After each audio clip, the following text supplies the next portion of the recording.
Hi guys IPL 12வது match Mumbai இந்தியன்ஸும், Kolkata knight ரைடர்ஸும் ஆடப்போறாங்க. ஸோ இந்த மேட்ச் வந்து வான்கடே ஸ்டேடியம் நடக்கப்போது. வான்கடே ஸ்டேடியம்ல நடக்கப்போற முதல் மேட்ச் இந்த சீசன்ல இப்ப தான் ஸ்டார்ட்டிங் மேட்ச் ஆடப்போறாங்க மும்பை இந்தியன்ஸ்.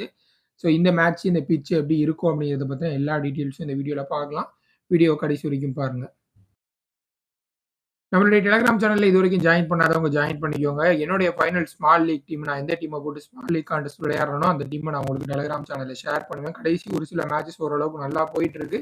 ஸோ இன்ட்ரெஸ்ட் இருக்கவங்க ஜாயின் பண்ணிக்கோங்க. அதே மாரி குபேரா ஃபேண்டசி ஆப் வெறும் ஒரு பிளேயர எடுத்து நீங்க ஃபேண்டசி கேம் ஆடலாம். இதுல எவ்வளோ வின் பண்றோம், என்ன பண்றோம் அப்படிங்கிற எல்லாமே நம்ம டெலிகிராம் சேனல்ல ரெகுலரா போஸ்ட் பண்ணிட்டே தான் இருக்கோம். ஸோ உங்களுக்கு அப்டேட் வேணும், தெரிஞ்சுக்கணும் இந்த ஆப்ப பத்தி அப்படிங்கிறதுனாலும் டெலிகிராம்ல ஜாயின் பண்ணிக்கோங்க. இல்ல ஸ்ட்ரெய்ட்டாவே ப்ளே பண்ண போறீங்க அப்படின்னா, இந்த ஆப்ப இன்ஸ்டால் பண்ணி நீங்க விளையாடலாம். டவுன்லோட் பண்றதுக்கான லிங்க் இந்த வீடியோக்கு டிஸ்கிரிப்ஷன்ல குடுத்துருக்கேன். ரெஃபர் கோட குடுத்து நீங்க ரெஜிஸ்டர் பண்ணீங்கன்னா, இனிஷியலா அவங்க ஒரு அமௌண்ட் குடுப்பாங்க. அத வச்சு கூட நீங்க ஸ்டார்ட் பண்ணலாம் ப்ளே பண்றத. அதற்கப்புறம் ஃபர்தரா நீங்க டெபாசிட் பண்ணி விளையாடலாம். லிங்க், ரெஃபர் கோட் 2மே இந்த வீடியோக்கு டிஸ்கிரிப்ஷன்ல இருக்கு. ஓகே. இந்த மேட்ச பொறுத்தவரைக்கும் பிரிவியூ அப்படின்னு பார்க்கும்பொழுது, கேகேஆர் ஆல்ரெடி ஒரு வின்னு, ஒரு லாஸ் அப்படிங்கிற மாரி வர்றாங்க. மும்பை இந்தியன்ஸ பொறுத்தவரைக்கும் 2 மேட்சும் loss. So Mumbai Indians win பண்ணி ஆக வேண்டிய ஒரு கட்டாயத்துல இருக்காங்க. கேகேஆருக்கும் ரொம்ப இம்பார்ட்டன்டான மேட்ச். கேகேஆர பொறுத்தவரைக்கும் சுனில் நரையனோட இன்ஜுரி எந்த லெவல்ல இருக்கு அப்படிங்கிறத பார்க்கணும். அத பத்தின கிளியர் அப்டேட் இன்னும் கிடைக்கல. ஸோ ஒருவேள ஃபிட்டா இருக்காரு, ஆடுவார் அப்படிங்கிற மாரி அப்டேட் கிடைச்சுச்சுன்னா, நான் டெலிகிராம் சேனல்ல உங்களுக்கு இன்ஃபார்ம் பண்றேன். ஸோ இந்த மேட்ச் வான்கடையில நடக்க போகுது. வான்கடை பிட்ச் எப்படி இருக்கும் அப்படின்னு நம்ம பார்க்கும்பொழுது, பேட்டிங் ஃப்ரெண்ட்லி பிட்ச் தான். ஏன்னா பவுண்டரி டைமென்ஷன்ஸ் சின்னது. நல்ல பவுன்ஸ் இருக்கும் இந்த கிரவுண்ட பொறுத்தவரைக்கும். மோஸ்ட்லி ரெட் சாயில் பிட்சஸ் தான் இங்க இந்த கிரவுண்ட்ல யூஸ் பண்ணுவாங்க. எக்ஸ்ட்ரா பவுன்ஸ் இருக்கும். நல்ல பவுன்சர்ஸ் விரும்பக்கூடிய பேட்டர்ஸுக்கு ஷாட்ஸ் ஆடுறதுக்கு ரொம்ப கம்ஃபர்டபுளான கிரவுண்டா இருக்கும். நியூ பால்ல கண்டிப்பா ஹெல்ப் இருக்கும். ஏன்னா பக்கத்திலேயே இருக்கு. ஸோ அதனால வந்து கொஞ்சம் ஓரளவுக்கு மாய்ஸ்டர் இருக்கிறதுக்கான ஏர்லி நியூ பால்ல கொஞ்சம் ஹெல்ப் இருக்கிறதுக்கு வாய்ப்புகள் நெறைய இருக்கு. நியூ பால்ல விக்கெட் குடுக்காம ஆடுனாங்க அப்படின்னா, ஹை ஸ்கோரிங்க்கான பாசிபிலிட்டி ரொம்பவே அதிகமா இருக்கு. ரொம்ப குட்டி கிரவுண்டு, குட்டி பவுண்டரி டைமென்ஷனு. ஸோ அதனால 4ஸ் அண்ட் 6ஸ் ரொம்ப கம்ஃபர்டபுளா வரும். ஸ்மால் பவுண்டரிஸ் நம்ம முன்னாடியே சொன்ன மாரி. நம்பர்ஸ் அப்படி நம்ம பார்க்கும்பொழுது, ஓவராலா இங்க 118 மேட்ச் நடந்திருக்கு. சேசிங் டீம் தான் அதிகமா வின் பண்ணியிருக்காங்க. Average score 170. இத விட 20, 30 ரன் எக்ஸ்ட்ரா வந்தாலும் பாசிபிலிட்டி இருக்கு வர்றதுக்கு. 70% பேட்டர்ஸ், 30% பவுலர்ஸ் அப்படின்னு சொல்லியிருக்கேன். ஸோ இந்த 30% அப்படிங்கிறது ஒரு 50, 60% கூட ஆகலாம். ஏன்னா நியூ பால்ல பேட்டர்ஸ் எப்படி ஆடுறாங்க அப்படிங்கிறத பொறுத்து தான். 2 டீம்லயுமே நியூ பால்ல குவாலிட்டி பவுலர்ஸ் இருக்காங்க. ஸோ அவங்கள ஃபேஸ் பண்ணி ஆடிட்டாங்க அப்படின்னா, ஓரளவுக்கு நல்ல ஹை ஸ்கோரிங் மேட்ச் இருக்கிறதுக்கு வாய்ப்பு இருக்கு. நியூ பால்ல விக்கெட் குடுத்துட்டாங்க அப்படின்னா, ஒண்ணு அதிகமா போறதுக்கும் வாய்ப்பு நெறைய இருக்கு. ஸோ அதனால வந்து லோ ஸ்கோரிங் மேட்ச்க்கான பாசிபிலிட்டியும் இருக்கு. அத மட்டும் கொஞ்சம் பார்த்துக்கோங்க. மும்பை இந்தியன்ஸோட ப்ராபபிள் பிளேயிங் 11 கண்டிப்பா ஒரு சில சேஞ்ச் வந்து மும்பை இந்தியன்ஸ்ல நம்ம எதிர்பார்க்க முடியும். லாஸ்ட் மேட்ச் முஜீப் ஆட வச்சிருந்தாங்க. பிட்ச் கொஞ்சம் திரும்பும் அப்படிங்கிற ஆஸ்பெக்ட்ல யோசிச்சிருந்தாங்களா அப்படிங்கிறது தெரியல. ஸோ அதனால முஜீப் ஆட வச்சிருக்காங்க. ஸோ இந்த மேட்ச் வில் ஜாக்ஸ் வர்றதுக்கு வாய்ப்புகள் நெறைய இருக்கு. அதே மாரி விக்னேஷ் புத்தூர் இவரும் உள்ள வர்றதுக்கு வாய்ப்பு அதிகமா இருக்கு அப்படின்னு நினைக்கிறேன். லாஸ்ட் மேட்ச் 2 மேட்சா சத்யநாராயணன் ராஜு அப்படின்னு ஒரு பிளேயர் ஆட வச்சிருந்தாங்க. அவர் பெரிய அளவுல இம்பாக்ட் குடுக்கல. விக்னேஷ் புத்தூர் வந்து சிஎஸ்கே அகைன்ஸ்டா சூப்பரான பெர்ஃபார்மன்ஸ் குடுத்திருந்தாரு. ஸோ அகைன் திரும்ப அவர உள்ள கொண்டுறதுக்கு வாய்ப்பு இருக்கு. ராபின் மின்ஸ் வந்து இம்பாக்ட் சப்பா உள்ள ஆடுவாரு. ஸோ முஜீபுக்கு பதிலா வில் ஜாக்ஸ் வந்தார் அப்படின்னா, பேட்டிங் ஆர்டர்ல கட்டாயம் ஒரு மாற்றம் இருக்கும். 1 டவுன் அல்லது 2 டவுன்ல தான் வில் ஜாக்ஸ் ஆட முடியும். ஃபினிஷிங் ரோல் பெருசா ஆட மாட்டார் அப்படின்னு நினைக்கிறேன். அதே போல விக்னேஷ் புத்தூர் இவர் வந்து உள்ள ஆடுறதுக்கு வாய்ப்புகள் இருக்கு அப்படிங்கிற மாரி பார்க்கலாம்.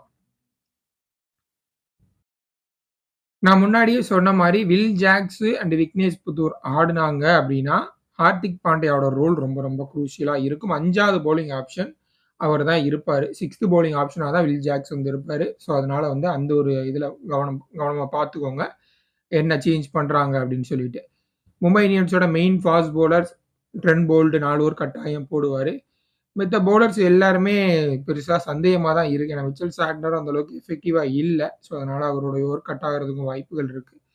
ஸோ ஹார்திக் பாண்டியா 4 ஓவர் போடுறதுக்கு நெறைய பாசிபிலிட்டி இருக்கு. ஸோ இவங்க 2 பேரும் தான். டெத் ஓவர்ஸ் அப்படின்னு பார்க்கும்பொழுது, ட்ரெண்ட் போல்ட்டும், ஹார்திக் பாண்டியாவும் தான் டெத் ஓவர்ஸ்ல போடுவாங்க. கேகேஆர பொறுத்தவரைக்கும் அவங்களுடைய டாப் ஆர்டர் நல்லா ஃபயர் பண்ணியிருக்காங்க அப்படிங்கிறது மாரி பார்க்கலாம் கடந்த 2 மேட்சா. மிடில் ஆர்டருக்கு பெரிய அளவுல வேலை இல்ல. குறிப்பா வெங்கடேஷ் ஐயர், ரிங்கு சிங்கு, ஆண்ட்ரே ரசலுக்குலாம் பெரிய அளவுல ரமன்தீப் சிங் இவங்களுக்குலாம் பெருசா பேட்டிங்கே கிடைக்கல அப்படிங்கிற மாரி சொல்லலாம். போன மேட்ச் குயின்டன் டி காக்கே அடிச்சு முடிச்சு குடுத்தாரு. அதுக்கு முந்தின மேட்சும் ரகானே, அதற்கப்புறம் வந்து சுனில் நாராயண் இவங்ககிட்ட இருந்து ஒரு நல்ல பார்ட்னர்ஷிப் பார்த்தோம். அதுக்கப்புறம் மிடில் ஆர்டர் கொலாப்ஸ் இருந்தது. ஆர்சிபி அகைன்ஸ்டான மேட்ச்ல மிடில் ஆர்டர் பெருசா பெர்ஃபார்ம் பண்ணல. ஸோ இந்த மேட்சும் பார்த்தீங்கன்னா, சூப்பரான ஒரு கிரவுண்டு. குயின்டன் டிகாக், ரஹானே எல்லாம் ரொம்ப லைக் பண்ணி ஆடுவாங்க. ஸோ அதனால இந்த மேட்சும் மிடில் ஆர்டருக்கு பெரிய அளவுல வேலை இருக்குமா அப்படின்னு தெரியல. ட்ரெண்ட் போல்ட்ட மட்டும் பார்த்து ஆடிட்டாங்க அப்படின்னா, அதற்கப்புறம் வந்து இந்த மேட்ச் மிடில் ஆர்டர் ஃபயர் ஆகாம போறதுக்கு வாய்ப்புகள் இருக்கு.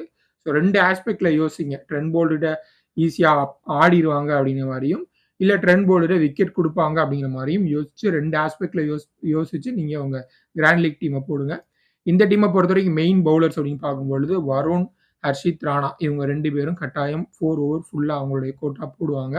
டெத் ஓவர்ஸ்ல வந்து ஹர்ஷித் ராணாவும், வருணும் மேபி போடுறதுக்கு வாய்ப்பு இருக்கு. இல்லன்னா ஸ்பென்சர் ஜான்சன் போடுவாரு. ஆண்ட்ரே ரசல் 2 மேட்சா ஓவர்ஸ் போடல. ஸோ அவர் போடுறதா இருந்தார் அப்படின்னா, கட்டாயம் டெத் ஓவர்ஸ்ல அவரும், ஹர்ஷித் ராணாவும் போடுவாங்க. அதே மாரி நம்ம முன்னயே சொன்ன மாரி, சுனில் நாராயண் மேட்ச் ஃபிட்னஸ் அவருக்கு இருந்துச்சு அப்படின்னா, நான் டெலகிராம் சேனல்ல உங்களுக்கு அத இன்ஃபார்ம் பண்றேன். இந்த மேட்ச பொறுத்தவரைக்கும் கிராண்ட் லீக்ல சூப்பரான பிக் அப்படின்னு நம்ம பார்க்கும்பொழுது, வெங்கடேஷ் ஐயர் மும்பை இந்தியன்ஸுக்காக அகைன்ஸ்டா எப்பயுமே நல்லா பண்ணியிருக்காரு. லாஸ்ட் டைம் இங்க ஆடும்பொழுது ஒரு செஞ்சுரியும் அடிச்சிருக்காரு இந்த கிரவுண்ட்ல. ஸோ அதனால வந்து வெங்கடேஷ் ஐயர் ஒரு சாலிடான பிக்கா இருப்பாரு. இந்த சீசன்ல 2 மேட்ச் ஆடியிருக்காங்க. பெருசா பேட்டிங் ஆப்பர்ச்சுனிட்டி கிடைக்கல. ஒரு மேட்ச் ஃபெயிலியர், ஒரு மேட்ச் வாய்ப்பு கிடைக்கல. அஜிங்கியா ரஹானேக்கு இந்த கண்டிஷன் ரொம்ப ரொம்ப ஒரு ஃபேவரபிளான கண்டிஷன் அப்படின்னு சொல்லலாம். ஆல்ரெடி எக்கச்சக்கமா இங்க நெறைய மேட்சஸ் ஆடியிருக்காரு. நல்ல பவுன்ஸ் இருக்கும். ஸோ அஜிங்கியா ரஹானே ஒரு பிளேயர், இந்தியன் பிளேயர் நம்ம எப்பயுமே கன்சிடர் பண்ணலாம். நல்ல ஃபாஸ்ட் பேஸ் பவுன்ஸ் இருக்கக்கூடிய கிரவுண்ட்ல சூப்பரா ஆடுவாரு. ஸோ அத நம்ம நெறைய முறை பார்த்துருக்கோம்.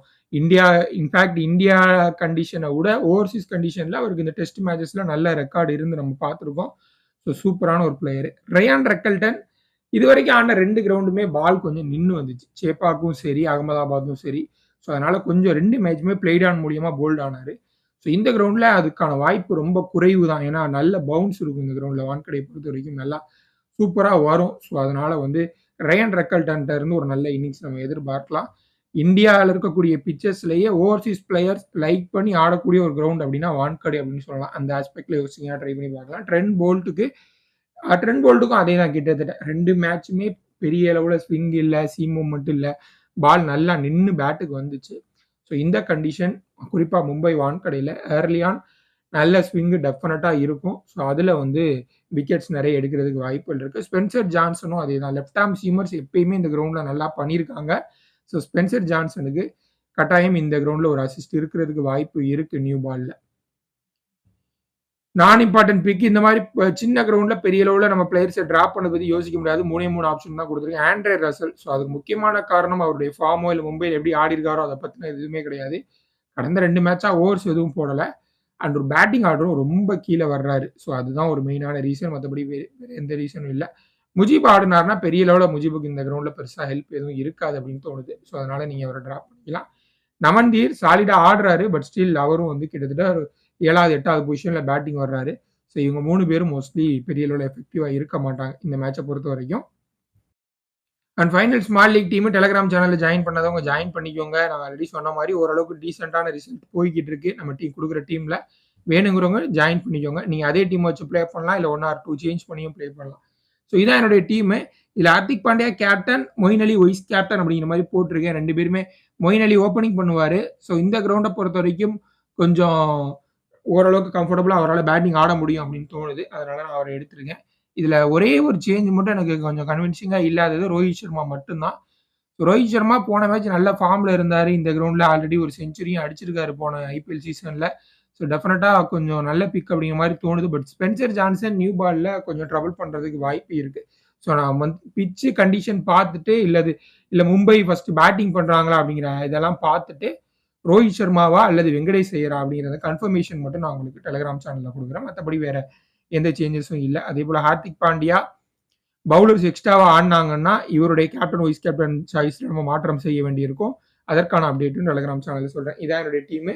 இதுல ஏதாவது சேஞ்ச் இருந்துச்சுன்னா நான் டெலகிராம் சேனல்ல இன்ஃபார்ம் பண்றேன். ஜாயின் பண்ணிக்கோங்க. நன்றி. And grand league demo team அப்படின்னு குடுத்துட்டு இருக்கோம். ஸோ அது வேணுமா அப்படிங்கிறவங்க வந்து சொல்லுங்க. இல்ல யூடியூப்ல வேணுமா? இல்ல டெலகிராம் சேனல்ல நம்ம டாஸ் போட்டதுக்கு அப்புறம் நம்ம எடுத்து குடுக்கலாம் ஒரு டெமோ டீம் அப்படின்னு சொல்லிட்டு. ஸோ உங்களுக்கு இங்க வீடியோலயே சொல்லவா? இல்ல டெலகிராம் சேனல்ல இன்ஃபார்ம் பண்ணவா அப்படிங்கிறத நீங்க சொன்னீங்கன்னா, அது இன்னும் கொஞ்சம் யூஸ்ஃபுல்லா இருக்கும். இந்த மேட்ச்ல நான் ஆட் பண்ணல. ஸோ அது ரெகுலரா ஃபாலோ அதாவது அது இம்பார்ட்டன்ட் குடுத்து அத பார்க்குறீங்க அப்படின்னா, கமெண்ட்ல சொல்லுங்க. நான் அது உங்களுக்கு நான் டெலகிராம் சேனல்லயோ அல்லது அடுத்து வரக்கூடிய வீடியோஸ்லயோ இன்ஃபார்ம் பண்றேன். நன்றி.